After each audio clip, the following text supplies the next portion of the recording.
Hello 83 and 87, this is Mrs. Sheehan and I welcome you officially back to the beginning of your new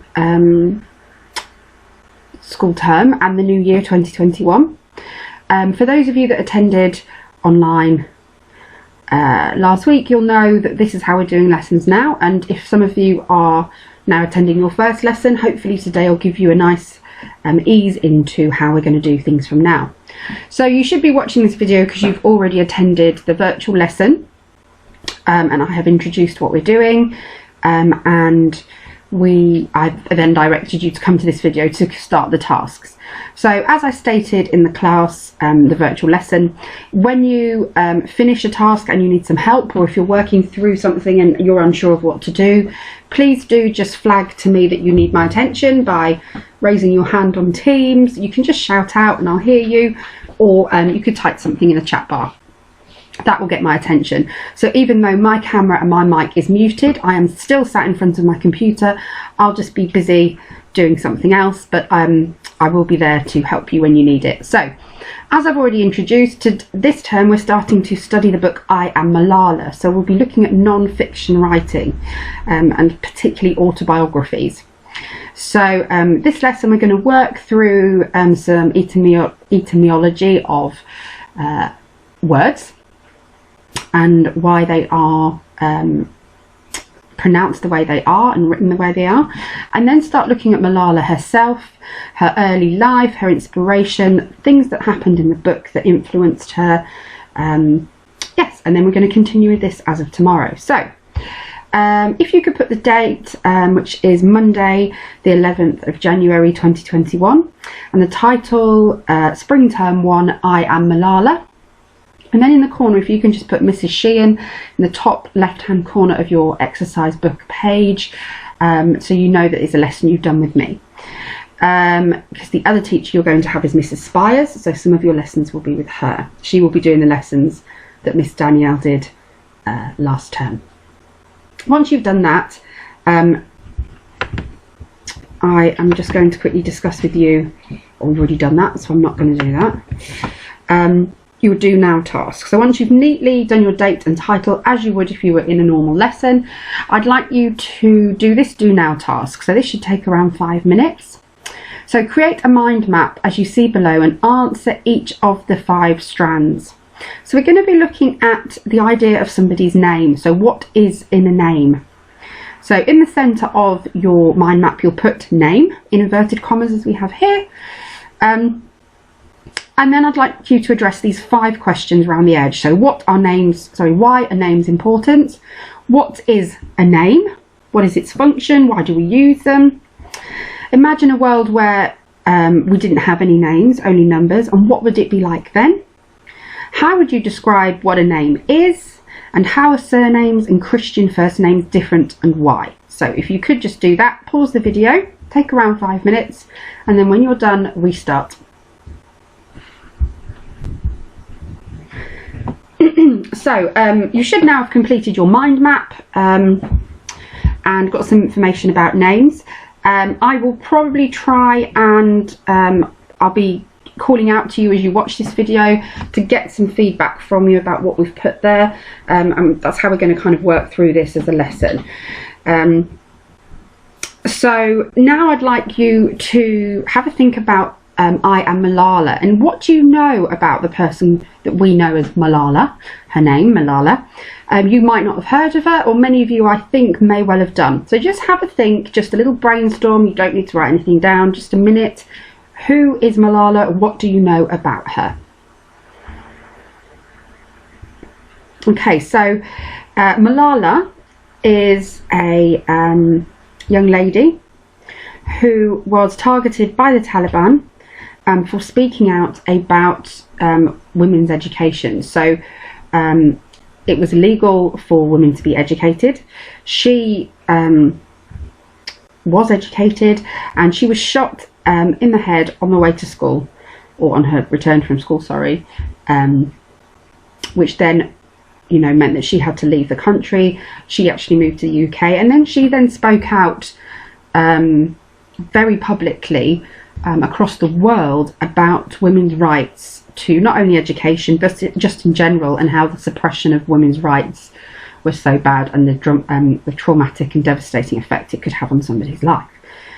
So that is who Malala is. Now, as we read her autobiography, we'll be finding more and more out about her and her life and what she's gone on to do since the attack by the Taliban. So your first main task is to just copy. So we're going to be looking at the origin of terms. So we're looking at the word biography and autobiography. So Malala's book, I Am Malala, is what we call an autobiography. So I'd like you to copy down these 4 terms that you see below in the task 1 box. So both of the terms biography and autobiography come from Greek words. So their origin are from Greek word. Auto meaning the self, and bio meaning life. Graphy meaning I write. So self, life, I write. So it's basically saying I've written about myself. That's what an autobiography is. So if you could copy those 4 terms as your first task, pause the video as you do that, and then you can move on to the next task. So your second task is to copy the information that you'll see below about an autobiography and what we understand about that sort of text. So an autobiography is written in the first person. For example, I went to the shops. And the author is always the subject of the writing. For example, Anne Frank wrote her diary about her life when she was held, well, she wasn't held, she kept herself and her family hidden from the Nazis in World War II in Amsterdam. So this book is about Malala and her life, her experiences from the Taliban, and then what consequently went on for her after the attack. It's mostly written in chronological order. Now, often there might be flashbacks and things like that throughout the book, and maybe they'll mention about how certain events have then gone on to influence their the future for the future that they experienced. But as a whole, an autobiography is very much chronological. So it goes in order of the time that it happened. It recounts key incidents or events of that person's life, and obviously they'll then go on to experience various feelings, emotions, and they'll discuss that as well. And it's generally a life story of an individual written by that person.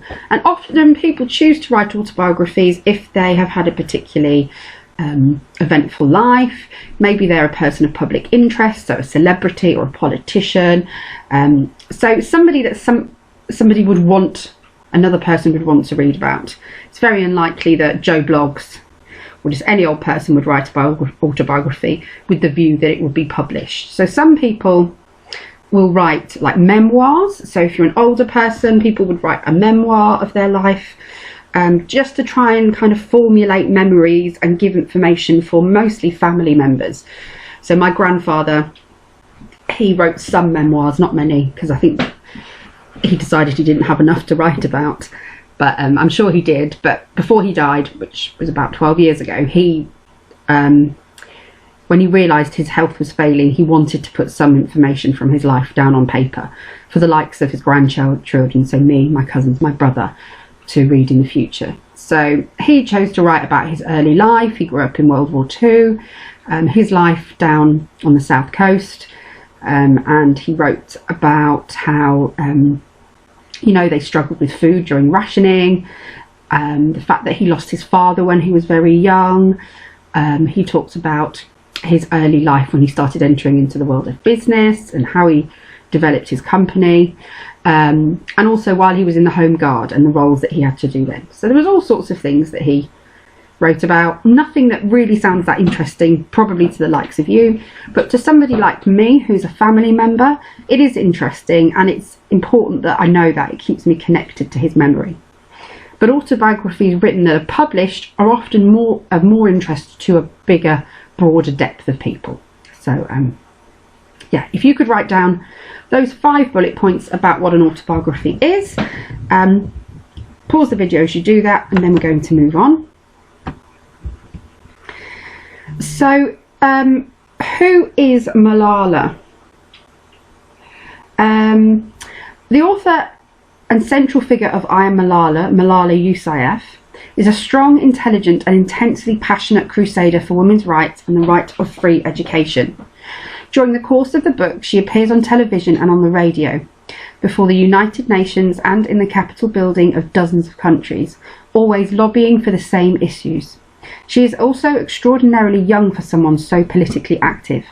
As of 2019, she is only 23 years old, and for many of the crucial events in I Am Malala, she's barely a teenager. There are many points in the book when it's easy to forget Malala's age, as she always seems mature beyond her years. Malala is modest, always reminding us that she rose to fame thanks to the help and encouragement of other people, especially her father. Ultimately, I Am Malala shows Malala to be both a product of her environment, her exposure to writing and communication from an early age, her father's influence, and an innately brave and intelligent young woman. So your third task is to answer in full sentences, how does Malala's quote make you feel? Which words seem the most important? So around a paragraph for this, please. So the quote I'd like you to comment on is, "So here I stand, one girl among many. I speak not for myself, but so those without a voice can be heard. Those who have fought for their rights, their right to live in peace, their right to be treated with dignity, their right to equality of opportunity, their right to be educated." So how does this speech make you feel? And which words are the most important? So if you could answer that in around a paragraph, pause the video as you go, keep that quote on the screen in the questions so you have a good so you have it in front of you basically as you answer. Okay, let's just read about her father. So Malala's father is a role model. Ziauddin is an educated, articulate and charismatic man who passes on to his daughter a passion for freedom, education and equality. As a child, Ziauddin is afflicted with a nervous stutter, and he also struggles to assert his own personality. Ultimately, through hard work and perseverance, Ziauddin becomes a talented public speaker. As an adult, he uses his abilities to organise schools for young women. This makes him a traitor to Islam and in the eyes of the Taliban. Despite the Taliban's threats, Ziauddin continues to run his schools and encourages Malala to fight for education and women's rights. Ziauddin is very important in connecting Malala with the journalists and broadcasters who first bring her to national attention. While Ziauddin is extremely proud of his daughter's eloquence and single-mindedness, his pride turns to guilt when Malala is attacked by the Taliban soldier. Ultimately, he continues to use his talents to fight for equal rights and equal education, and encourages Malala to do exactly the same. There's a little bit about her father. So your final task for today is to consider who influences us personally. So I've titled this task Our Personal Influencers, but I don't want you to choose an influencer who is somebody that is famous as such. So I don't want a YouTuber, a celebrity, somebody that sells you stuff on Instagram. That is not who we're looking for here. I know that they're titled as influencers, but they are not who we're after.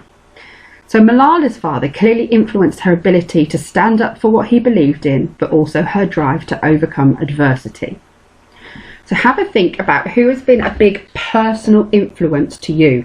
So that's someone that you have direct contact with, either when COVID wasn't around, you could actually see them physically, one-to-one, or in a group, or maybe now you have contact with them through FaceTime or Zoom or something like that. So it's somebody that you have contact with in some way personally. And who is it that how have they influenced you personally and your life as a whole? So it could be a family member, a friend, a personal friend, a teacher, or a group leader. So if you're part of the Scouts or Cadets, or you do swimming or drama, somebody there that you've met. And I'd like you to write 1 or 2 paragraphs explaining the 5 W's. So you need to address who they are, why you've chosen them, what they've done, or what they've done to influence you, where they are in your world, their geographical location or their position in life. So are they physically somewhere near you, or what position do they hold in your life, and when they made a difference or an impact on your life. So So just to give you an idea, my influence, I think my biggest influence would be my granny. So my granny is in her 92nd year. So she's somebody of extreme old age, officially, that's what they title them as. So my granny, that's who my person is. I've chosen her because we've always had a very, very close relationship. She's like my second mother. She is a very strong, very feisty, but in an incredibly polite, old school way. She is as sharp as a nail. She's got a great sense of humour. There's nothing you can't talk to her about. And she's kind of got that what we call blitz spirit. So she grew up in the war, and she's a keep calm and carry on. You know, there's nothing we can't do. Let's get on with it. She always says about COVID, come on, we survived 2 world wars. We can get through this. This is nowhere near as bad. So she's got that spirit, and I admire that. I really admire that. What have they done or done to influence you? So she's always supported me massively. She is incredibly caring. She's taught me how to cook things. She passes down family recipes. She makes the most amazing chutney and cake. So that in itself is something to be sang about. Where are they in my world? So unfortunately, she's about 200 miles away. She lives in Shropshire, which is where I grew up, where a lot of my family are. But although she's physically far away from me, and she has been now for the last 16 years, I FaceTime her every single day, at least once a day. So I'm in contact with my granny every day over FaceTime, which I think for a 92-year-old is something to be shouted about anyway. She uses FaceTime, and she's the granny of my family. So she's the matriarch in my family. She's the head honcho. And when did they make a difference or impact on my life? I'd say throughout my life. In my younger years, I spent a lot of time with her out of choice. I loved spending time at my granny's house. And since I've been older, just in times where I've had to make big decisions in my life, or I've had any sort of personal worry or struggle, she's always there on the end of FaceTime, on the end of the phone, and if I really need a 200-mile drive up there. So that's who my biggest influence would be. So consider who yours are. Write me really nice 1 or 2 paragraphs about it. I'd like you to submit your work to me that you do today. I'm going to put an assignment on Teams.